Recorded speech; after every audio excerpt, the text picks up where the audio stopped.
Hello, everyone. Dr. Christine Smith back with a great interview about eye health for you today with a good friend of mine, Dr. Ronnie Bannock. She ties eye health back to nutrition and understanding that all of this has a tie to migraines and our neurological tissue. So I think you'll have some really fun things to talk about with us today. Hello, Dr. Bannock. How are you? Hi, Christine. I'm doing wonderful. How are you? I'm great. Thank you. Thanks so much for taking the time to do this today. Absolutely. Thank you so much for having me on.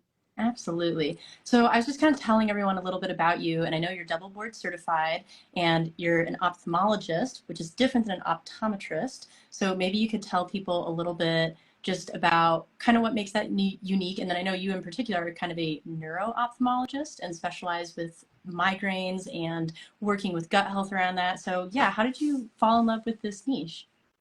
Well, first of all, I just answer your question about the difference between optometrists, ophthalmologists. A lot of people get confused because we're both types of eye doctors. Ophthalmologists have gone to medical school, and so we can take care of the full range of eye conditions from doing exams to prescribing to doing surgeries. And then optometrists have gone to optometry school. They also prescribe. They prescribe glasses, and sometimes, depending on the state, they can prescribe medications. And in most states, they don't do surgery. So there's a difference there in terms of training. And why do I love it? Well, because eyes are such an essential part of our daily lives, and I get the privilege of helping people restore their vision and take care of their vision. So I just love that aspect of things where I can impact someone's life. I mean, I can actually help them function better and be independent and see the faces of their loved ones. So it's a very, very rewarding field. That's a nice way to put it, being able to see the faces of their loved ones, the things we take for granted. Um, Beautiful. And then I know, what about the neurological component that you've kind of come into in your career? How did that find you? Yeah, so when I was in medical school, I was really torn between two fields, ophthalmology and neurology. I loved them both, and I was having a hard time deciding, but I chose ophthalmology because of the technical aspect, getting to work with my hands. But neurology was always kind of, in the back burner, and I still had this craving for it.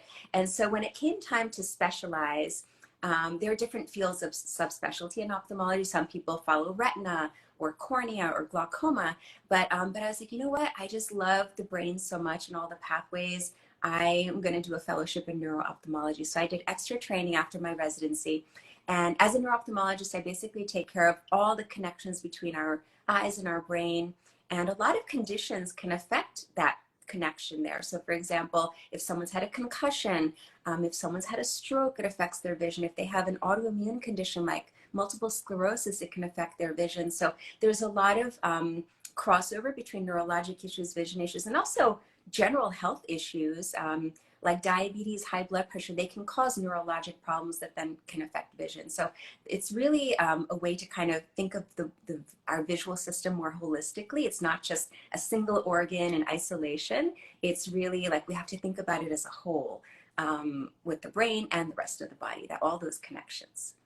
They really are not separate. And I know, like, you and I were just chatting a little bit the other night, and like a lot of people don't know you can actually put your hands on the back of your neck and move your eyes side to side and feel muscles moving. Like the neurological, muscular, ocular, visual connection is so beyond what I think we normally think of it as. And I love that you tie in diet to all of this and working with people with migraines and understanding that like gut health is not separate from diabetes and other things that would affect eye health. So I guess, let's just dive right in. Like, what do you think are some of the most important considerations around nutrition for long-term eye health and like the role of different nutrients? Because I know like you wrote an entire book called Beyond Carrots that's all about the nutrition of the eye. So if anybody is curious, this is her book and I highly recommend checking it out. It's really well done and it just goes through all these different foods, but I'd love to hear from you just like your top thoughts on that. Yeah, I think, well, the main reason for my writing the book is because there's this urban myth out there that if you just eat a lot of carrots, your vision's going to be fine. You're going to have perfect 20/20 vision. Well, that's only partially true because carrots are important, but there's all these other nutrients aside from beta carotene, which is in carrots, that our eyes need to stay healthy. And so I wanted to get this information out there. And what I'll just start by saying is our eyes are small. They're really, really small. They're about the size of a golf ball each, but they're really complex. There are already over 40 different parts in the eyeball itself. All these parts and cells work together for our vision. So they all need various different types of nutrients. So it's not just one nutrient, one food that can help support our vision. It's a diversity. And if you had to ask me, like, what's the number one nutrient? Or I guess class of nutrients for eyes, I would say the macular carotenoids. Now, many people maybe have never heard them before, or maybe they've seen it, listed on their vitamin, in the ingredients, but they don't really know what it is. So what are the macular carotenoids? Well, these are pigments. They're in the carotenoid family. Pigments that our bodies can't make, so we have to get them from diet or taking a supplement. And these pigments get deposited in the back of the eye, in the retina, and they act as our natural shields. So they help fight against oxidative stress. They help fight against inflammation. They help absorb UV light and blue light so they won't do damage to our retinas. So these macular carotenoids, there are three of them. And so they're kind of hard to pronounce, hard to remember, but just know that these are super important for your eyes. So the three of them, they're lutein, zeaxanthin, and mesozeaxanthin. That's really a tongue twister, but just remember, like I like to call them vitamins L, Z, and M. They're not really vitamins, but for eye health, I consider them important vitamins. So I would say those are the most important. And where can you get them? Well, there are so many foods, and I talk about this in the book, like so many different sources of these nutrients. The richest source, I would say, are leafy greens. So spinach, kale, collard greens, Swiss chard, basically anything that's dark green and leafy. I know some people are concerned about leafy greens because of oxalates, but that's okay. There's other ways to get them too. You can get them from egg yolks.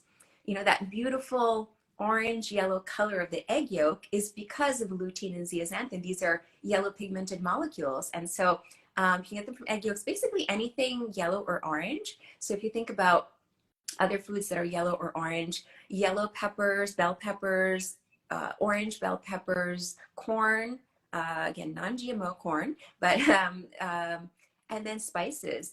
I talk about this in the book too. There's a couple of spices that are really great sources of these nutrients, these macular carotenoids. So there's a lot of diversity that our eyes need, but the good news is that there's a lot of different foods that will provide you with those nutrients. You don't have to get locked into one food. You have to eat all of this, just every single day. No, have diversity and you'll get there. I completely agree with you. I think diversity is key. And I like that you classify it into colors, because that's like a pretty easy way to be able to look around and classify nutrients. Because I think that's one of the confusing things about foods is so many different foods have different properties. And if you can just start understanding how to kind of categorize them out in a variety of different ways, it's like looking at it from a couple different angles, and you can kind of see foods as like a map. But I like the color approach. And this leads into our conversation beautifully. Someone asked, I don't want to use reading glasses anymore. What can I do for clear sight? Does diverticulitis affect one's vision? I think that's a great question. I'm going to let you answer that. Yeah, that's a two-part question, I think. First is the reading glasses issue. So why does it happen? Well, what I typically tell people is it happens as we get older. It happens to most people. So if you don't need reading glasses, you're actually in the minority. Most of us need reading glasses. And why does it happen? I actually have my handy dandy eye model that I can pull out and show you. Yeah. So, so this is our eyeball, and it has lots of parts. So I'm going to open it up so we can take a peek inside and see actually what's going on inside. So inside the eyeball, there are different compartments. There's a back compartment that's full of a jelly, this clear jelly, which I'll put aside for now. But behind here, so behind the cornea, which is the clear dome, behind the iris, which is the colored part of the eye, there sits a lens. So this is the lens that sits right here behind the iris. And this lens is dynamic. It changes shape to help us to focus. So when we're looking at distance, it has a certain shape. When we're looking at something up close, it gets a little bit thicker. So it's constantly changing shape. As we get older, this lens starts to stiffen. And when it stiffens, it's just not as dynamic. It's not as malleable. And that's why when we try to look at something up close, it's not able to change shape. It's not able to give us the focus that we need to see up close. Like if you're looking at your phone or reading, an ingredient bottle, ingredients on a bottle, it's really fine print. It's because this lens is getting stiffer. Now, it does happen with age, but what can you do to prevent it? Well, I would say just try to move things further away from you, especially if you're getting into your 40s, 50s. Don't hold things so close. Simply just hold them a little bit further away and you'll be able to see clearly. Then there are all kinds of hacks you can use, like there's all kinds of apps on phones and other hacks you can use other than reading glasses to help you see clearly. Personally, so I'll share this with you. So I'm in my 50s and I started to have problems with reading. It's called presbyopia when I was in my 40s, like mid 40s. And initially I just kind of held things further and further away. And at some point my arms just weren't long enough. So then I wear contact lenses. So I got something called multifocal contacts. And it made all the difference. Now, all of a sudden I could read again and I was wearing contacts anyway, so not a big deal. But then about 2 years ago, even the multifocal contacts really weren't working well for me. So then I had to shift and find another solution. So now I played around with my prescription. I went to my great friend who's an optometrist and I said, help me because I can't use these contacts anymore. So she recommended to me something called modified monovision. So there's a lot of things you can do without having to wear reading glasses. That's the bottom line. Now, the question about diverticulitis. So diverticulitis in particular, there is definitely an eye-gut connection. Our gut is linked to all parts of our body, including our vision. In terms of diverticulitis, I have not heard of any direct links with diverticulitis and eye issues, but other types of GI issues, like for example, inflammatory bowel disease, like Crohn's disease, it can lead to eye issues. So I have not heard of anything specific to diverticulitis, but the bottom line is support your gut health. You're going to support all parts of your body, including your eyes. So work on that gut microbiome, feed that gut microbiome, prebiotics, probiotics, postbiotics, and that'll help keep your eyes healthy too. Absolutely. And I love that you bring up that they're all interconnected because we were also kind of chatting about this a bit. And I think people forget that, these tissues that we have, they extend through our whole body. So our skin is called epithelial tissue. Our gut is essentially an extension of our skin. So when we start to get, skin issues or leaky gut, it means that we're having leaky epithelial tissue. Now, our epithelial tissue is also our vascular tissue. And we also have very prevalent vascular tissue in the retina of our eye, which is where the neurological tissue is. So when we start to get leakiness in one of these tissues or tissue integrity issues, which is essentially what diverticulitis is, it's a pocket on the intestine that's kind of pouched out and it can gather food and debris by accident and become inflamed. So when we're starting to have this loss of integrity of our tissues and maybe some leakiness and definitely some inflammation, it doesn't just stick to that area. Like it goes through the entire system and all of our tissues. So if you're dealing with gut inflammation or, gut issues or something like diverticulitis, it's a check engine light. It means that, there's something going on in your body where we need to address why your tissues are no longer having integrity. It usually means that you're consuming foods that you're inflamed to, or you're dealing with some kind of overburden on your body, whether that's from an environmental toxin or just food by itself.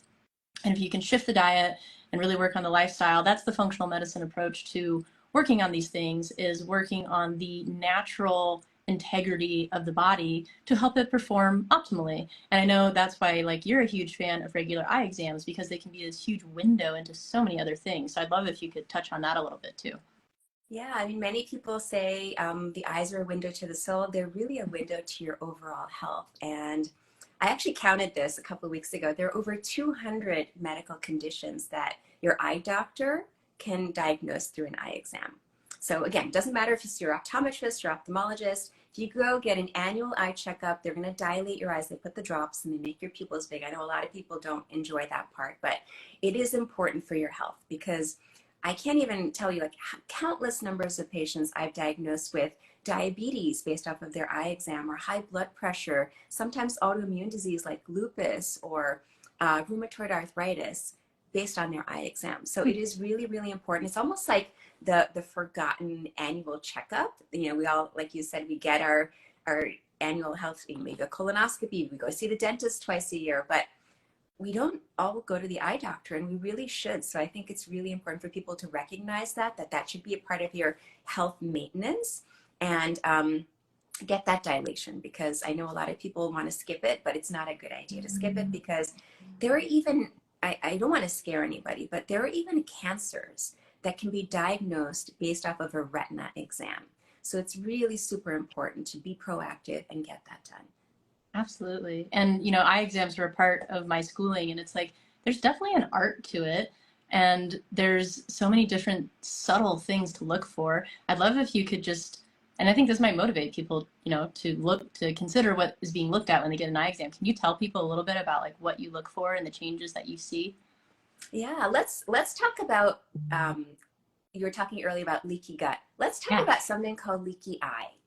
And this is something that I coined. I mean, I don't think anyone else is really talking about it but me, but I do think people need to be aware of this. So leaky eye, what is it? Well, Dr. Christine, you're mentioning, you know, our endothelial cells lose their integrity, and then there can be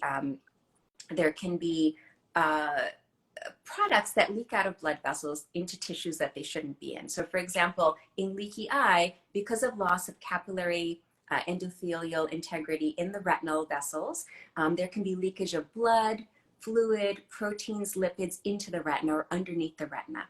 And diabetes is a prime example of that. So similar to, actually, you were talking earlier about diverticulitis.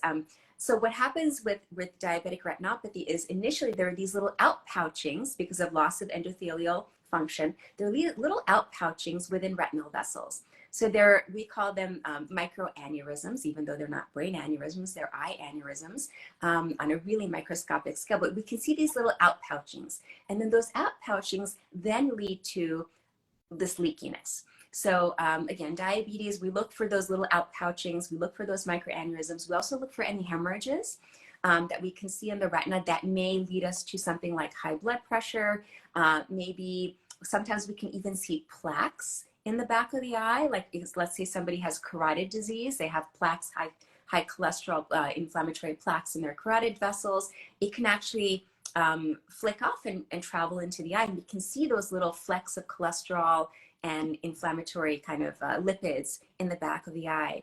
Other things we can see inflammation in the eye. So for example, there are many autoimmune conditions that will cause inflammation inside the eye. So I was talking earlier about multiple sclerosis. This is a very classic one. Not only typically causes optic neuritis, which is inflammation of the optic nerve, but it can also cause inflammation of the retina. It can cause something called, and the choroid, called pars planitis, which we can see on an eye exam. So there are so many findings, and some of them are subtle, but your eye doctor should be trained in helping to pick these up. But really, it's phenomenal what we can see on an eye exam, because everything is connected. There are skin conditions we can help diagnose based off of an eye exam. There are genetic conditions we can diagnose based off of an eye exam. So get that eye checkup. Definitely. And, you know, someone is asking while you're talking, like, well, what about bursitis? All of these are connected, like all of them end in itis, right? Neuritis, bursitis, diverticulitis. Itis means inflammation. So if you're dealing with a lot of itises in your life, it usually means that you're dealing with a lot of systemic inflammation. And the first place I look for people with that is their gut, because it's the most immediately controllable thing. Like you can immediately control what you're putting in your mouth every day, which is what her book is all about. So Beyond Carrots, you can check that out. But essentially, if we can start to really work on the gut health, that's where our immune system also hangs out a lot and goes to get trained and understand how to operate. So if we have a really inflamed gut, we're going to have an inflamed immune system. We're going to have a lot more itises all over our body in a variety of locations. So if we can start controlling these things, bringing the inflammation down and supporting the body's natural systems and supporting detox without re-burdening it, say with like over consuming alcohol during the holidays, then we can learn to live in a sustainable way with our bodies. So when you have patients come in, like let's dive into the migraine component, because I think migraines are their own form of inflammation and have like a lot of vascular inclusion. And I can't tell you how many people I've seen clear migraines out of their life just by removing gluten and like just doing that one thing. And you know, but it's often tied to a multitude of things. And I know that there's like a whole visual component for those with auras. I'd love if you'd tell us a little bit about just how you work with people in those conditions and kind of what an aura is in the neurological sense and how you approach it. Yeah. So I'll take a step back and just talk a little bit about migraine first, because a lot of people think that there's this misconception that a migraine is just a bad headache. It's not a bad headache. It's not only a bad headache. Yes, there could be a bad headache, but there is inflammation. There's also mitochondrial dysfunction. And there's also sometimes issues with electrolytes. So there's multiple different things that could be causing this neurologic condition called migraine. And so migraine is really complex. We've known about migraine for thousands of years. It was diagnosed before even Hippocrates. It's been around in human history, but even to this day, we still don't understand exactly what's going on. We think we know, like on a kind of a, I don't want to say 30,000 foot view, but let's say a 10,000 foot view of what's going on. But the real nitty gritty, we still don't understand. First, what happens, we think, is there's an electrical change in the brain. There's some kind of a trigger that causes an electrical change in the brain, in the neurons, in the action potentials. This electrical change is called cortical spreading depression. So there's this electrical change that kind of spreads throughout the brain, and usually it starts in the visual system, which is in the visual cortex and the occipital cortex in the back of the brain. And what happens is this electrical change happens, and then it affects the blood vessels. And usually the blood vessels in the brain, they initially tend to constrict. And again, I'm generalizing, but the thought is that they constrict. So when there's constriction, there's lack of oxygen to those tissues, there's lack of oxygen to the visual cortex, and it causes this phenomenon called aura. We call it visual aura. In medical terms, it can also be called scintillating scotoma. It's a fancy name for seeing like zigzag flashing lights. And if you've ever experienced this, you know exactly what I'm talking about. It's where you see this, it's almost like this multicolored waviness or Like a um, halo.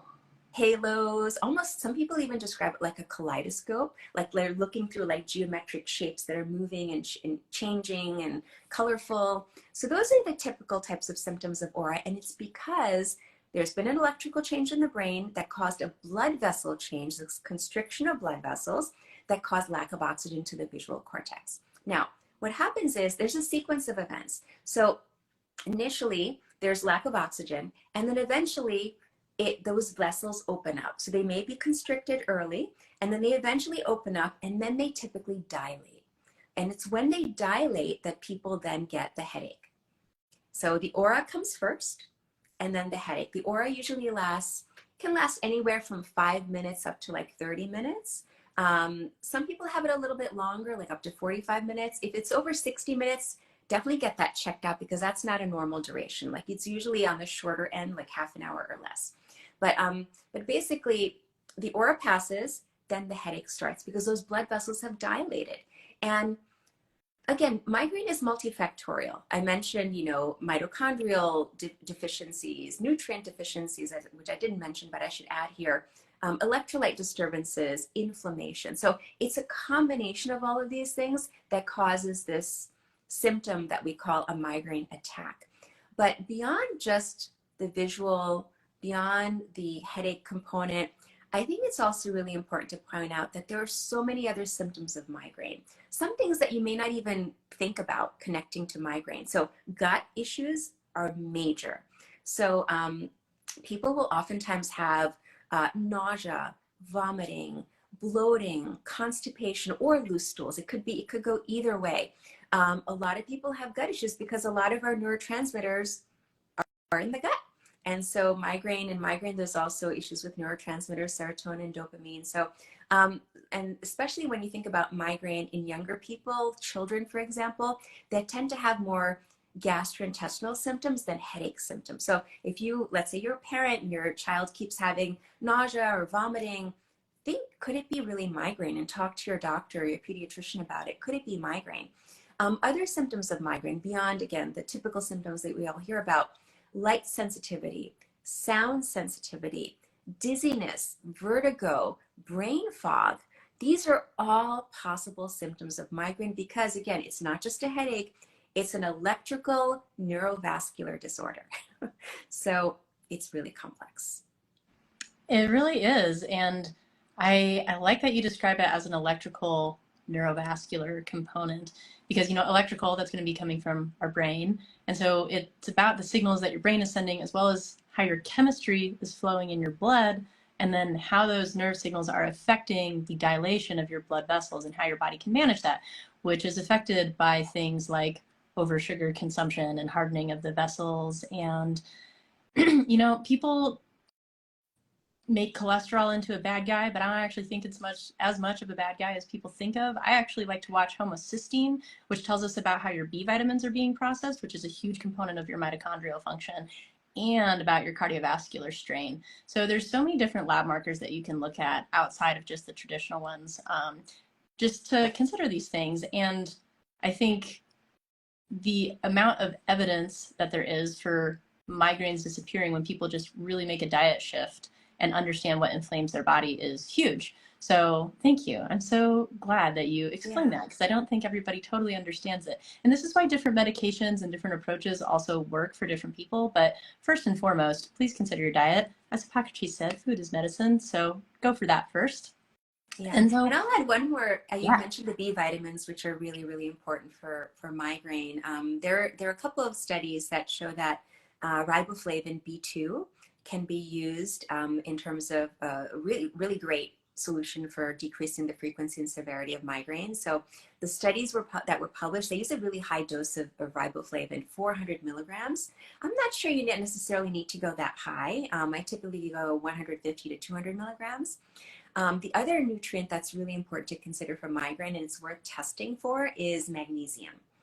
And we know magnesium is so important in, you know, for 600 bodily functions, but when it comes to blood vessel health and neurovascular tone, muscle tension, magnesium deficiency is really, really common in migraine sufferers. So get it checked, or just maybe start increasing the magnesium in your diet and taking a magnesium supplement. It can make all the difference, all the difference. I thoroughly agree with that. And I think magnesium is hard to get in our diet these days because of our agricultural practices and the amount of demineralization our soil has gone through. So our vegetables and nuts and stuff just don't have the same nutrition that our grandparents did. So it's something to consider. However, when it comes to supplements and dosing and all of that, please know, like, none of this is medical advice. Please speak with your provider and ask what's right for you. We're just talking about education in general. But all of those things are so helpful, and there's so many studies on it, so highly recommend checking it out. So when you're working with clients and they have some of these things going on, and I will add one additional thought around the cholesterol thing, because you were also talking earlier about cholesterol deposits during the eye exam. If you are dealing with high levels of cholesterol and you're having things like cholesterol deposits, cholesterol is a transport molecule. It's what your body uses to repair cells. So if you have a bunch of high cholesterol, it means that your body's trying to repair something. And it goes back to that check engine light. So instead of just trying to lower it, check into why it's high. Ask your provider about that. But when you are doing this work, and you're wanting to work more integratively with clients to help them resolve some of these issues, how do you approach things in your practice? Well, usually I'm not the first eye doctor that the patient has seen. Usually, you know, they've seen 1, 2, 3, even 4 different eye providers before me, and they haven't really gotten the answer that they're seeking. They haven't gotten to what I like to think of as the root cause of their eye problem. Is it a micronutrient deficiency? Is it a gut health issue? Is it a toxin issue? Where is the inflammation coming from? So basically everything, Dr. Christine, that you've been talking about so eloquently, these are all the things that I look for. And I think most eye doctors, you know, they're very reactive. When, you know, the patient comes in, they do an exam, they say, oh, you have this change in your eye, it looks like glaucoma, let's treat it. My approach is slightly different. It's not just, okay, let's just treat it, let's put a Band-Aid on it, let's figure out why it's happening, and let's try to reverse what we can, if possible, and prevent it from getting worse. And this is so important for conditions, common eye conditions. You know, we all hear about, you've probably seen ads now for macular degeneration on television. There are all these new drugs that are now FDA approved for macular degeneration. These drugs are injections that go into the eye. So imagine somebody putting a needle to your eye and then injecting a drug every month because of macular degeneration. Well, that's putting a Band-Aid on the problem. That's not getting to why is it happening.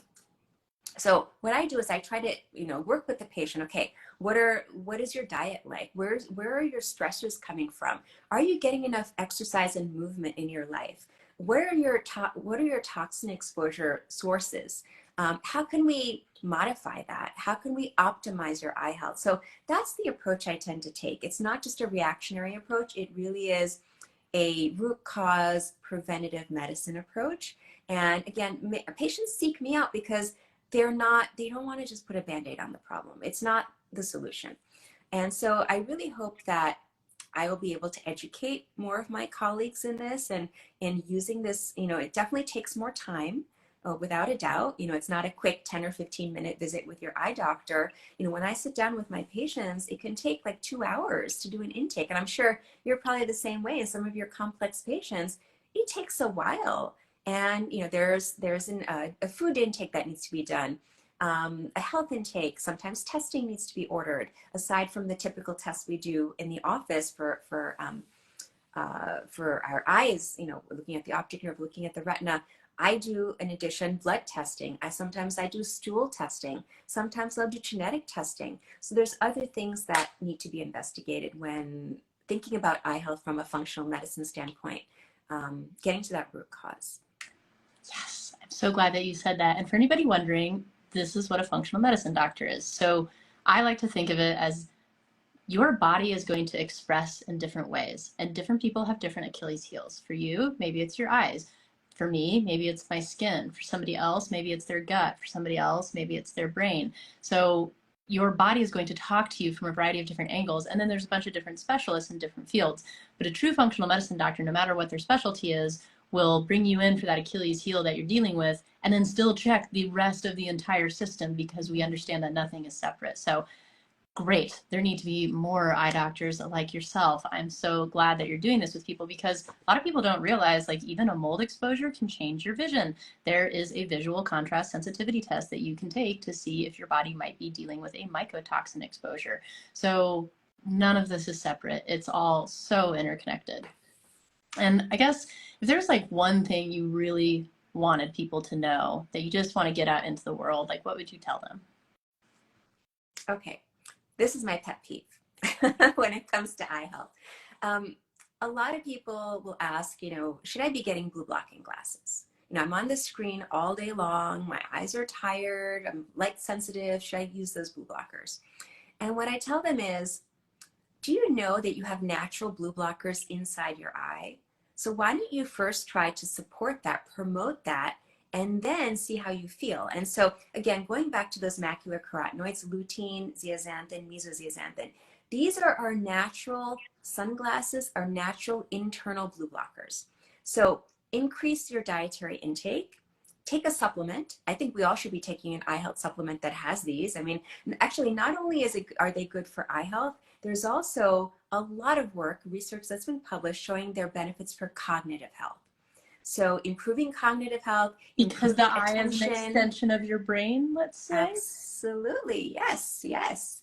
And not only that, there are skin benefits, there are of these macular carotenoids, and also there's some early work looking at certain types of cancer, prostate cancer in particular, and breast cancer, in terms of fighting not only with these carotenoids, but as an ancillary adjunct to your treatment.